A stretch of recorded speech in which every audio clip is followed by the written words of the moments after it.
രണ്ട് വചനമായിരിക്കും ഒരാൾ കേട്ടത്. അതിലൂടെ ആ വ്യക്തിക്ക് അനുഭവിക്കാൻ കഴിയുന്ന ഒരു വിടുതലുണ്ട്, ഒരു സമാധാനമുണ്ട്, ഒരു സ്വസ്ഥതയുണ്ട്, ഒരു ഐശ്വര്യമുണ്ട്. കാരണം ദൈവവചനം ഒരു അനുഗ്രഹത്തിൻ്റെ കലവറയാണ്. അത് തുറന്നെടുക്കുന്നത് ചിലർ മാത്രം.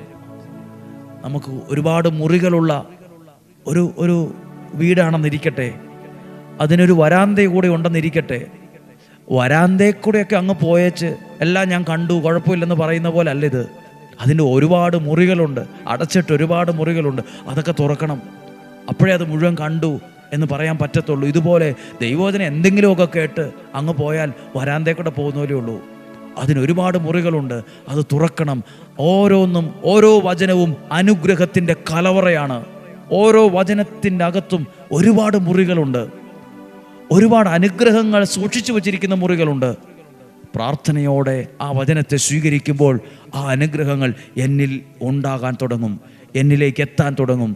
ഒന്നും കൂടെ ആ വചനം ശ്രദ്ധിക്കുക. ഈ വചനം പ്രാർത്ഥിക്കുമ്പോൾ, കർത്താവേ, അങ്ങയുടെ വചനം ഞങ്ങൾ പ്രസംഗിക്കുമ്പോൾ, ഞങ്ങൾ പാടുമ്പോൾ, ഞങ്ങൾ പ്രവർത്തിക്കുമ്പോൾ, ഞങ്ങൾ പ്രാർത്ഥനയിൽ അത് കൊണ്ടുവരുമ്പോൾ അങ്ങയുടെ അനുഗ്രഹത്തിൻ്റെ കരങ്ങളെ അങ്ങ് നീട്ടണമേ. നമ്മൾ പ്രാർത്ഥിച്ചാൽ മതി, നമ്മൾ പ്രസംഗിച്ചാൽ മതി, നമ്മൾ വിശ്വാസത്തോടെ ആ വചനം പറഞ്ഞാൽ മതി. ദൈവം തൻ്റെ അനുഗ്രഹത്തിൻ്റെ കൈകളെ നീട്ടാൻ തുടങ്ങും. ഞാനത് കണ്ടിട്ടുണ്ട്.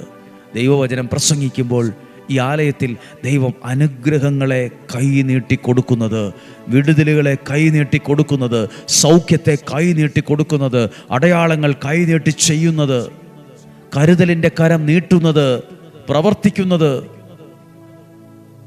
ദൈവം തൻ്റെ കരങ്ങളെ നീട്ടട്ടെ. ഡെയിലി ബ്ലെസ്സിങ്ങിൽ വചനങ്ങൾ ലക്ഷക്കണക്കിന് ആളുകൾ കേൾക്കുന്നില്ലേ? ഡെയിലി ബ്ലെസ്സിങ്ങിലുള്ള വചനം കേൾക്കുന്ന ഓരോരുത്തർക്കും ദൈവമേ അങ്ങയുടെ കരം നീട്ടി അവരെ തൊടണമേ, അവരുടെ പ്രാർത്ഥന ഏറ്റെടുക്കണമേ, ഇവരുടെ നല്ല മനസ്സിനെ അനുഗ്രഹിക്കണമേ, ഈ കുടുംബത്തെ അങ്ങ് സഹായിക്കണമേ, ഈ കുടുംബത്തിൻ്റെ മേൽ ദൈവ കടാക്ഷം ഉണ്ടാകണമേ.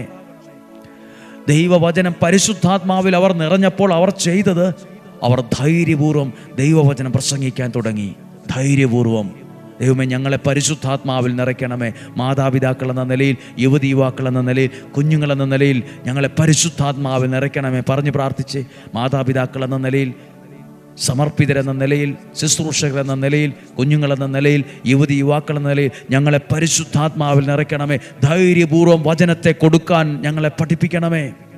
അഭിമാനത്തോടെ വചനം കൊടുക്കാൻ പഠിപ്പിക്കണമേ. പേടിച്ചും ഭയപ്പെട്ടും നാണം കെട്ടുമൊന്നുമല്ല, ധൈര്യത്തോടെ സർവശക്തനായ ദൈവത്തിൻ്റെ വചനത്തെ കൊടുക്കുന്നവനെ ദൈവം അത്ഭുതകരമായി സംരക്ഷിക്കും, സൂക്ഷിക്കും. അതിൽ ദൈവം സന്തോഷിക്കും. എന്നെ ഓർത്ത്, എൻ്റെ കുടുംബത്തെ ഓർത്ത് ദൈവം